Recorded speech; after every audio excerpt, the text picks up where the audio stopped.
ទី2គឺជាសេចក្តីរាយការណ៍យ៉ាងលម្អិតរបស់សារព័ត៌មាន The New York Times ដែលបានរាយការណ៍ពាក់ព័ន្ធជាមួយនឹងអារម្មណ៍របស់ក្រុមគ្រួសាររបស់យុទ្ធជនទាំង18រូបដោយសារព័ត៌មាននេះបានទៅសម្ភាសសមាជិកក្រុមគ្រួសារមួយចំនួនបាទ3នាក់មានម្ដាយមានភរិយារបស់យុទ្ធជនរបស់កម្ពុជានោះដោយសរុបទៅពួកគេបានផ្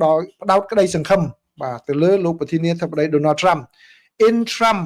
families of Cambodian troops detained by Thailand Sea Hope បាទគឺបានន័យថា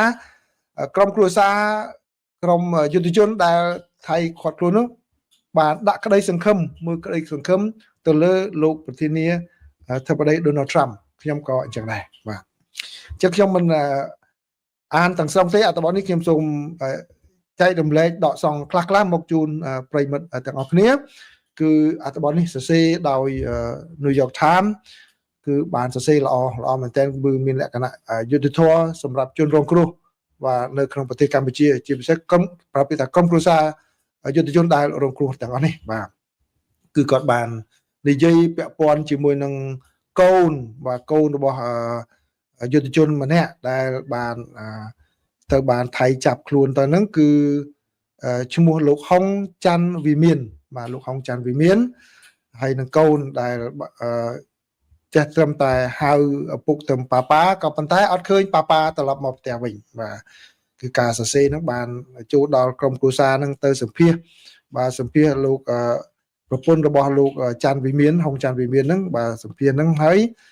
គឺប្រពន្ធគាត់សង្ឃឹមថាពេលដែលសង្គ្រាមចប់នោះស្រាប់តែការប្រយុទ្ធឈ្នះចប់គឺអាចនឹងមកផ្ទះក៏ប៉ុន្តែបែរជាមិនបានឃើញឥឡូវនេះគឺនៅពេលដែលមានការចុះហត្ថលេខានៅប្រទេសម៉ាឡេស៊ីនៅថ្ងៃអាទិត្យនេះគឺអ្នកស្រីជា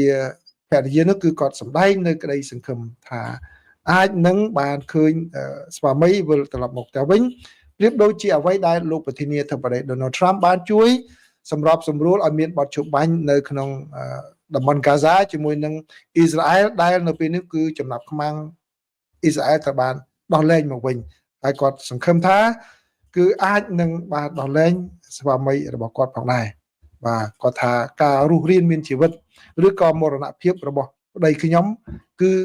អាស្រ័យទៅលើលោកប្រធានាធិបតីហើយនេះបើតាមអ្នកស្រីគ្រួចយ៉ាដែលជាប្រពន្ធរបស់លោកបាទហុងច័ន្ទវិមានបាននិយាយប្រាប់សារព័ត៌មាន The New York Times ហើយអត្ថបទនេះបានបន្តទៅទៀតពីរឿងក្រុមគ្រួសារមួយចំនួនថាជាការមួយដែលដល់ក្តីសង្ឃឹមរបស់គេហើយពាក់ព័ន្ធជាមួយនឹងចំនួនក្នុងរយៈពេលប្រហែលសប្តាហ៍ប្រហែលខែកន្លងមកនេះគឺអនាគតនៃអ្នកដែលត្រូវបានគេចាប់ជាឆ្លើយសឹកទាំងអស់នោះគឺជាចំណុចមួយដែលជាការដាក់សម្ពាធមួយមកលើអាជ្ញាធរកម្ពុជាដែលខិតខំប្រឹងប្រែងយ៉ាងណាឲ្យថៃដោះលែងមកវិញឲ្យបានឆាប់ហើយក៏បានជួបអ្នកស្រីពេកថនដែលជាភរិយារបស់លោកលៀបធាផងដែរមកទៅជួបភរិយាមួយទៀតក៏ក្រុមគ្រួសារហ្នឹងគឺក៏បានសម្ដែងក្តីសង្ឃឹមផងដែរហើយគាត់បានទទួលព័ត៌មានអំពីស្វាមីតាមរយៈលិខិតដែលអង្គការគណៈកម្មការកាកបាទក្រហមអន្តរជាតិបានយកមកជូននៅក្នុងពេលកាលពីខែមុនខែកញ្ញាកន្លងទៅនេះដែលស្វាមីបានសរសេរអំពីស្ថានភាពដែលរស់នៅក្នុងការគ្រប់គ្រងក្នុងការឃុំឃាំងនោះដែលថាពួកគេមានសុខភាពល្អបាទមានសង្ឃឹមថាអាចនឹងវិលទៅជួបក្រុមគ្រួសារឡើងវិញបាទដោយសារតែមានតែអង្គការគណៈកម្មការកាកបាទក្រហមអន្តរជាតិទេដែលត្រូវបានអាជ្ញាធរថៃអនុញ្ញាតឲ្យទៅសួរសុខទុក្ខយុទ្ធជនទាំងអស់នោះហើយនៅពេលដែលសារព័ត៌មានតាក់ទងទៅខាងកាកបាទក្រហមអន្តរជាតិនោះគឺខាងនោះមិនឆ្លើយទេដោយសារតែវាជាគោលការណ៍របស់អង្គការនេះដែលមិននិយាយអំពីស្ថានភាពរបស់អ្នកដែលជាប់ឃុំឃាំងនោះជាសាធារណៈនោះទេបាទក៏ប៉ុន្តែឆ្លងតាមអត្ថបទនេះគឺក៏បានជួបជាមួយនឹងម្ដាយរបស់យុទ្ធជនម្នាក់ផងដែរគឺ អ្នកស្រីម៉ែនគឹមលីបាទម៉ែនគឹមលីមិនមែនបងប្អូនម៉ែនគឹមផ្សេងទេបាទគឺកូនប្រុសរបស់គាត់ជាកូនប្រុសទី3បាទឈ្មោះសលាស់បាទសលាស់ក៏ត្រូវបានចាប់ឃុំខាងដែរសង្ឃឹមថាអាចនឹងដោះលែងមកវិញបានដែរបាទហើយទាំងអស់នោះបាទគឺផ្ដោតក្តីសង្ឃឹមទៅលើលោកប្រធានាធិបតី Donald Trump បាទហើយអ្នកស្រីបានរៀបរាប់អំពីលិខិតដែលកូនប្រុសរបស់អ្នកស្រីបានសរសេរមកគឺថាកូនមិនដឹងថាពេលណាកូនអាចវិលត្រឡប់ទៅជួបម៉ាក់វិញបានទេបាទគឺកូននឹកអ្នកម៉ាក់ខ្លាំងណាស់ម្ដាយខ្លាំងអញ្ចឹងណាបើតាមលិខិតដែលខាងសារព័ត៌មាន The New York Times បានឃើញហើយលិខិតនោះគឺចុះថ្ងៃទី9 ខែតុលាបាទទើបតែសរសេរថ្មីនេះផងដែរបាទហើយលោកសលាស់នោះក៏មានបាទកូនអាយុ4ឆ្នាំមួយផងដែរកូនស្រីអាយុ4ឆ្នាំមួយផងដែរថាគាត់នឹកកូនស្រីរបស់គាត់ដែរបាទគឺលិខិតរបស់គាត់គឺមានថ្ងៃទី4 ខែកញ្ញាក៏បានសរសេរមកម្ដងថ្ងៃទី9 ខែតុលានេះក៏បានសរសេរមកម្ដងដែរបាទអញ្ចឹងជាសរុបមកគឺនៅក្នុងអត្ថបទរបស់ The New York Times គឺគាត់បានសរសេរបានយ៉ាងល្អបាទសរសេរបានយ៉ាងល្អដែលវាមានសារៈសំខាន់ណាស់អ្នកសារព័ត៌មានដែលយល់រួមដល់ខ្ញុំផ្ទាល់ដោយផ្ទាល់ខ្លួនតែម្ដងខ្ញុំអរគុណអ្នកដែលសរសេរហ្នឹងក៏ប៉ុន្តែអ្នកដែលជួយហ្នឹងគឺអតីតសហការីខ្ញុំនៅក្នុងប្រទេសកម្ពុជាគឺសុននរិនគាត់បានចូលរួមបកប្រែឲ្យអ្នកសារព័ត៌មានហ្នឹងទៅជាមួយមករៀបចំជាថានរិនគាត់រៀបចំកិច្ចការហ្នឹងហើយពីជ្រុងអ្នកសារព័ត៌មានគឺនេះជាគេហៅថារឿងជ្រុងពីរឿងជនរងគ្រោះដោយផ្ទាល់ human side of the story ហើយការផ្សាយហ្នឹងគឺមានលក្ខណៈទាន់ពេលវេលាល្អណាស់ដូចដែលខ្ញុំបានជម្រាបប្រិមិត្តចឹងកាសែត The New York Times នេះគឺហើយនៅ Washington Post ហ្នឹងនៅសហរដ្ឋអាមេរិកគឺអ្នកនយោបាយអានច្រើនចឹងហើយអត្ថបទគាត់សរសេរវែងល្អបាទហើយផ្ដោតលើក្តីសង្ឃឹមទៅលើលោក Trump ចំពេលដែលលោក Trump ចុះពីលើយន្តហោះទៅគឺច្បាស់ជាក្រុមលេខាព័ត៌មានរបស់គាត់នឹងយកទៅឲ្យលោកប្រធានាធិបតីបានមើលឃើញហើយថាក្រុមគ្រួសារនឹងជួបការលំបាកជួបបញ្ហាយ៉ាងម៉េចសង្ឃឹមថាលោកប្រធានាធិបតីនឹងអាចនេះបាទបើសិនជាមិនចង់និយាយដល់បាទនិយាយដល់មិនធ្លុយមាត់ទៅហើយមានអ្នកដែលខ្ញុំនិយាយថាបើសិនជាមានអ្នកដែលយកទៅឲ្យប្រពន្ធលោកប្រធានាធិបតីទៀតរត់ទៅអស់ចាទៀតក៏ប៉ុន្តែខ្ញុំដឹងថាមានក្រុមដែលធ្វើការងារជាមួយនឹងលោកស្រី Melania Trump បាទខ្ញុំអាចនិយាយចឹងបានខ្ញុំដឹងហើយប្រកាសជាអ្នកនឹង forward អត្ថបទនេះទៅឲ្យលោកស្រីទី1ភរិយារបស់លោកប្រធានាធិបតីបានឃើញលោកស្រីគាត់មានមនោសញ្ចេតនាខ្លាំងពីរឿងហ្នឹងជាពិសេសរឿងនេះបាននិយាយចាប់ផ្ដើមចេញមកគឺអត្ថបទហ្នឹងសរសេរគឺលក្ខណៈគេថាជ្រុងនៃមនុស្សធម៌ជ្រុងនៃមួយតែម្ដងគាត់ថាចាប់អត្ថបទនេះចេញមក Papa is the only word that 2 years old Rosso Vio can say but his father has not been home to Pratom village Cambodia in months ចេញមកគឺបង្ហាញពីអារម្មណ៍មនោសញ្ចេតនាតែម្ដងគឺមានន័យថាម៉េចពាក្យថាប៉ាប៉ាគឺជាពាក្យតែ2ម៉ាត់គត់ដែលកុមាររស់សូវីយ៉ូអាយុ2ឆ្នាំអាចនិយាយបានប៉ុន្តែឪពុករបស់កុមារនោះនៅមិនទាន់វិលត្រឡប់មកផ្ទះដែលនៅភូមិព្រៃធំនៃប្រទេសកម្ពុជាអស់រយៈពេលជាច្រើនខែមកហើយបាទដូច្នេះប្រសិនបើឲ្យទៅលោកស្រីភរិយាបានឃើញអត្ថបទចេះគាត់មូគាត់មានអារម្មណ៍ដូចថាក្តុកក្តួលណាពីព្រោះគាត់ក៏បានកំពុងតែធ្វើកិច្ចការហ្នឹងជាមួយនឹងរឿងកុមារនៅអ៊ុយក្រែនដែរហើយស្រាប់តែចាំថាអ្នកសរសេរអត្ថបទ New York Times នេះលោកស្រីមួយដែលសរសេរហ្នឹងខ្ញុំនិយាយរួមផ្ទាល់ខ្លួនខ្ញុំអរគុណគាត់តែម្ដងអរគុណគាត់ច្រើនណាស់ដែលសរសេរអត្ថបទនេះចំគេសេរីចំថ្ងៃហ្នឹងចេញល្អមែនតើហ្មងបាទនេះគឺជារឿងមួយបាទច័ន្ទរិទ្ធគាត់ថាស្ដាប់លពូអានក្តុកក្តួលបាទខ្ញុំអានខ្លួនឯងហ្នឹងក៏ចង់ក្តុកក្តួលដែរខ្ញុំគាត់ដកសំមកជំរាបជូនហ្នឹងក៏បាទតិចផងបាទបើសិនជាអ្នកទាំងអស់គ្នាចេះភាសាអង់គ្លេសអានអង់គ្លេសអត្ថបទដើមគេហ្នឹងគឺអ្នកសរសេរហ្នឹងទឹកដៃគាត់ល្អស្ត្រីទេបាទស្ត្រីគាត់សរសេរហើយណារិនគាត់រៀបចំឲ្យអរគុណណារិនដែលបាននាំទៅជួបសិតតែមនុស្សល្អហើយគេចេញចំពេលវេលាល្អបាទនេះជាព័ត៌មានទី2ហើយព័ត៌មានទី3គឺឃើញអ្នកប្រាជ្ញខ្មែរយើងក៏មិនអន់ដែរគឺលោកឆាងយុបាទលោកឆាងយុលោកខិតខំប្រឹងសរសេរអត្ថបទហ្នឹង តើឲ្យ diplomat ចេញកាលពីថ្ងៃ24 24នៅអាមេរិកនេះគឺនៅខ្មែរគឺ25នោះបាទមុនលោកត្រាំអញ្ជើញទៅដល់មួយថ្ងៃដែរបាទអត្ថបទនេះវែងបាទវែងច្រើនណាស់បាទលោកឆាំងយុលោកសរសេរល្អចាស់លោកជាអ្នកប្រវត្តិសាស្ត្រទៅហើយបាទគឺ diplomat យកទៅចុះផ្សាយនោះគេរៀបចំឲ្យចំថ្ងៃដែលលោកអញ្ជើញទៅដល់មកហើយសិតតែជាទស្សនាវដ្តីធំទៀតបាទ diplomat បាទហ្នឹងគឺខ្លាំងហើយNew York Times នេះខ្លាំងហើយ Washington Post ខ្លាំងហើយ Washington Post ខ្ញុំទៅចែកម្សិលមិញខ្ញុំអត់បានយកមកក្នុង show នេះប៉ុន្តែខ្ញុំថតដល់ like មួយគឺធំនោះបុកខ្លាំងតែម្ដងបាទចេញណាវាមានគេថាចេញចំពេលល្អណាស់បាទនឹងឯងដែលជាការថាយុទ្ធនាការនៃការធ្វើព័ត៌មានបាទខ្លាំងបុកខ្លាំងយករឿង human interest story នឹងខ្លាំងតែម្ដងបាទឥឡូវនេះអត្ថបទលោកឆាំងយុក៏សរសេរហ្នឹងមិនធម្មតាដែរគឺអស្ចារ្យមែនតើបាទអស្ចារ្យមែនតើតែខ្ញុំវែងលោកសរសេរវែងណាគាត់ចំណាយពេលច្រើនសរសេរខ្ញុំគាត់ដកសងខ្លឹមសារខ្លះមកជម្រាបជូនមិនអាននេះគឺខ្ញុំជម្រាបតែម្ដងគឺលោកឆាំងយុលោកបានចាប់ផ្ដើមដោយនិយាយអំពីការប៉ះទង្គិចគ្នារវាងកម្ពុជានិងថៃហ្នឹងគឺលោកថាមិនមែនជាបញ្ហាមួយតែនៅកម្ពុជានឹងទេបើសិនជាបញ្ហានេះមិនដោះស្រាយទាន់ពេលវេលាវាអាចនឹងមានសក្តានុពលប៉ះពាល់ទៅដល់ក្នុងតំបន់ហើយពិភពលោកតែម្ដងរឿងនេះបាទអញ្ចឹងបានន័យថាគាត់ទៅចេញដេប៉ាដំបូងមកលោកឆាំងយុបានបង្ហាញពីសារៈសំខាន់នៃទំនាស់រវាងកម្ពុជាហើយនិងថៃនឹងថាអត់ឲ្យទុកឲ្យនៅពុះក្តៅងុំអញ្ចឹងបានគឺទៅថាដោះស្រាយឲ្យបានបាទគាត់ចេញ paragraph ដំបូងហ្នឹងគឺលោកឆាំងយុដាក់យកខ្លាំងតែម្ដងសម្រាប់ក្នុងន័យឲ្យមានការបញ្ចប់បើមិនអញ្ចឹងទេគឺនឹងមានបាទផលប៉ះពាល់ណាគាត់ថា The recent conflict between Thailand and Cambodia is not new, insignificant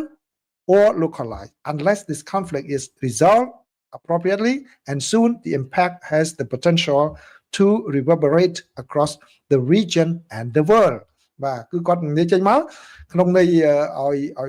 យើងដឹងអំពីសារៈសំខាន់និងគ្រោះថ្នាក់នៃបញ្ហាដែលនឹងកើតមានឡើងបាទហើយលោកឆាំងយុបានបន្តទៅដល់រៀបរាប់អំពីថារឿងយ៉ាងម៉េចបានចូលទៅដល់មានមនោសញ្ចេតនាជាតិនិយមនៅក្នុងប្រទេសថៃដែលធ្វើឲ្យពួកនឹងធ្វើសកម្មភាពនេះឡើងហើយលោកក៏បានចូលទៅដល់ពីប្រវត្តិសាស្ត្ររវាងប្រទេសទាំងពីរតំបន់ស្វាយស៊ីសុផុនតំបន់បាត់ដំបងសៀមរាបនឹងស្ថិតនៅក្រោមតំបន់ណាពីឆ្នាំណាដល់ឆ្នាំណាបាទខ្ញុំមិនបាច់ចូលលម្អិតដល់កន្លែងហ្នឹងទេរហូតដល់មានកិច្ចព្រមព្រៀងបារាំងចូលមកជួយឲ្យមានកិច្ចព្រមព្រៀងឆ្នាំ1907អីចឹងទៅបាទហើយមាន1941បន្តរហូតជាប្រវត្តិបាទជាប្រវត្តិដែលលោករៀបរាប់បានយ៉ាងលម្អិតតែម្ដងហើយរហូតទៅដល់មានការប្រយុទ្ធគ្នាចុងក្រោយនៅពេលដែលមានជប៉ុនបាទចូលមកហើយចុងក្រោយបានឈានទៅដល់សន្ធិសញ្ញាបាទនៅពេលដែលក្រុមសម្ព័ន្ធមិត្តឈ្នះនៅសង្គ្រាមលោកលើកទី2ហ្នឹងគឺដីដែលជប៉ុនបកគលឲ្យសៀមហ្នឹងគឺត្រូវអាមេរិកទារយកមកឲ្យកម្ពុជាវិញណាគាត់សង្កត់ទៅលើសារៈសំខាន់ដែលថាសហរដ្ឋអាមេរិកបានដើរតួនាទីសំខាន់នៅក្នុងការជួយកម្ពុជាតាំងពីមកបាទជួនកាលគាត់ទៅការរំលឹកអំពីប្រវត្តិសាស្ត្របន្តិចក្នុងនេះ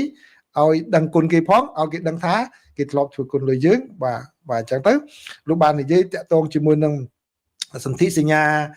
ប្រគល់តំបន់មួយចំនួនដូចជាទៅស្វាយស៊ីសុផុនសៀមរាបស្ទឹងត្រែងកំពង់ធំឲ្យកម្ពុជាវិញបាទនេះគឺ46បាទប្រគល់មកកម្ពុជាមានសន្ធិសញ្ញាឲ្យសៀមប្រគល់មកវិញនៅថ្ងៃទី17ខែវិច្ឆិកាឆ្នាំ1946ដែលចុះហត្ថលេខានៅរដ្ឋធានី Washington សហរដ្ឋអាមេរិកតែម្ដងបាទហើយ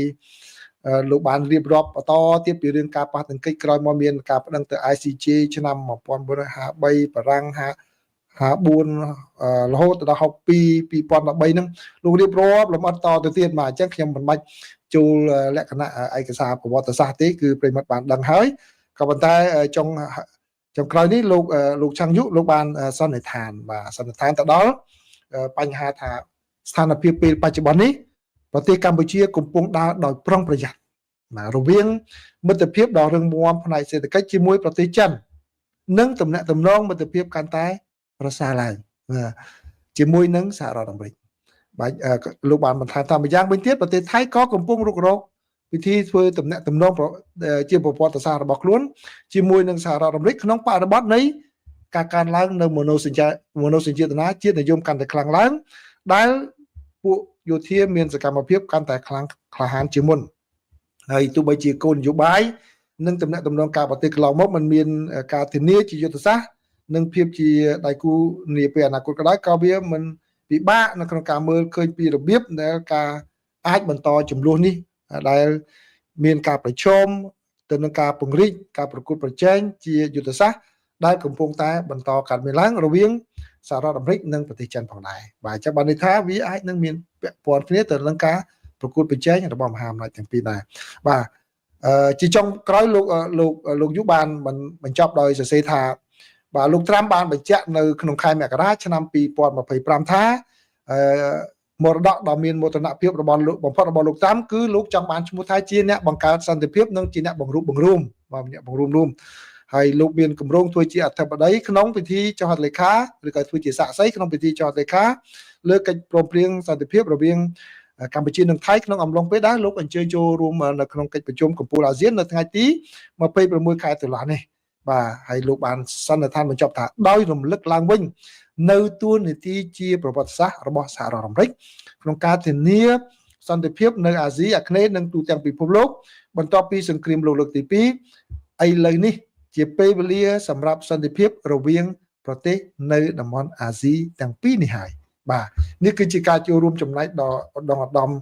ខ្លាំងមែនទែនរបស់លោកឆាងយុដែលលោកបានសរសេរបែបនេះបាទទី1ការសរសេររបស់លោកមានលក្ខណៈណែងណងវត្តសាស្ត្រការរើសពាក្យពេចន៍ style នៃការសរសេររបស់គាត់នឹងគឺខ្លាំងមែនទែនបាទចាំមកថាអត្ថបទគេអ្នកដែលមិនសូវមានពេលគេមើលចាប់ដើមដំបូងគេចាប់ដើមមកអញ្ចឹងគេមើលពាក់កណ្ដាលបន្តិចហើយចុងក្រោយនឹងខ្លឹមសារគឺយើងសង្ខេបបានខ្លាំងប៉ុណ្ណាគឺការចាប់ដើមរបស់គាត់គឺនិយាយថាទំនាស់នេះវាអាចនឹងរីករាលដាលវាមិនមែនជាទំនាស់ថ្មីប៉ុន្តែកុំទុកតែទុកវាអាចរីករាលដាលហើយតែរីករាលដាលមិនមែនប៉ះពាល់តែនៅកម្ពុជាថៃតំបន់ទាំងមូលពិភពលោកទាំងមូលចុងក្រោយហើយនៅពាក់កណ្ដាលលោកបាននិយាយអំពីទួលនីតិរបស់សហរដ្ឋអាមេរិកចុងក្រោយគាត់ទាញការសន្និដ្ឋានថាអាមេរិកធ្លាប់មានទួលនីតិដ៏សំខាន់ឥឡូវកុំភ្លេចឥឡូវនេះដោះស្រាយទំនាស់នេះឲ្យបានចប់ផងដែរបាទពាក្យចឹងឯងអ្នកដែលអ្នកប្រាជ្ញដោយលោកឆាងយុអីបានសរសេរឲ្យអន្តរជាតិគេមើលឃើញហើយ diplomat ចុះផ្សាយទៀតមិនមែនជារឿងធម្មតាទេអញ្ចឹងហើយបានជាខ្ញុំតែងតែប្រាប់ឲ្យប្រិយមិត្តមួយចំនួនបើរៀនឲ្យចេះរបៀបអញ្ចឹងឲ្យសរសេរដល់ខ្លាំងអញ្ចឹងបងអាហ្នឹងហើយបានហៅថាអ្នកចេះបាទសូមបន្តទៀតព័ត៌មានទី4នេះគឺរឿងនៅសហរដ្ឋអាមេរិកវិញម្ដងបាទអញ្ចឹងលោកប្រធានាធិបតី Donald Trump លោកខឹងសម្បានឹងប្រទេសកាណាដាខឹងសម្បាខ្លាំងដែរអញ្ចឹងបើតាមសេចក្តីរាយការណ៍មកនេះគឺលោកប្រធានាធិបតីលោកបន្ថែមពន្ធគយចំនួន 10% ថែមទៀតបាទទៅលើទំនិញរបស់ខាងកាណាដាបាទនៅក្រោយពីកាណាដាយកคลิปរបស់លោកអតីតប្រធានាធិបតីលោក Ronald Reagan បាទលោក Ronald Reagan ដែលបាននិយាយរិះគន់អំពីពន្ធគយនឹងបាទពីព្រោះអីលោកថាពន្ធគយហ្នឹងគឺដំបូងឡើយគេដាក់ពន្ធមកប៉ុន្តែទីបំផុតគឺជាការមួយគ្រប់គ្រងទៅលើប្រជាពលរដ្ឋផលប៉ះពាល់អីចឹងមកដល់អញ្ចឹងទៅចាំពេលលោកត្រាំលោកកំពុងតែយកពន្ធគយទៅលើពិភពលោកផងដែរហើយកំពុងតែចរចាជាមួយនឹងកាណាដាមិនទាន់ត្រូវលោកផ្ដាច់ទំនាក់ទំនងលែងចរចារឿងពន្ធគយថ្មីទៀតជាមួយនឹងកាណាដាតាំងពីថ្ងៃពហុមកចាប់ថ្ងៃសុក្រលេងកាណាដាចាក់ពាណិជ្ជកម្មហ្នឹងដាក់ឲ្យតាមបញ្ជូតាមអីហ្នឹងលោកតាមលោកខាងសម្បាតែម្ដងលោកថាថែម 10% ទៀតបើអញ្ចឹងបាទឥឡូវនេះបើតាមសេចក្តីរាយការណ៍មកគឺថាខាងខេត្តរបស់កាណាដានឹងគាត់ឈប់ចាក់ផ្សាយចាប់ពីថ្ងៃច័ន្ទនេះទៅបាទអត្ថបទនេះគឺជាអត្ថបទរបស់កាសែត New York Times បាទដូចខ្ញុំបានជំរាបចឹងគឺនៅសហរដ្ឋអាមេរិកនេះ New York Times ហើយនិង Washington Post តើយើង subscribe តើយើងជាវគេបានយើងអាចមើលបានហើយខ្ញុំជាវខ្ញុំអាចមើលឃើញបានបាទចឹងនេះគឺជាព័ត៌មានចុងក្រោយណាតកតងជាមួយនឹងសហរដ្ឋអាមេរិកហើយនិងប្រទេសកាណាដាបាទហើយដូចដែលខ្ញុំបាននិយាយប្រាប់ប្រិមិត្តកន្លងមកដឹងតាមនេះគឺ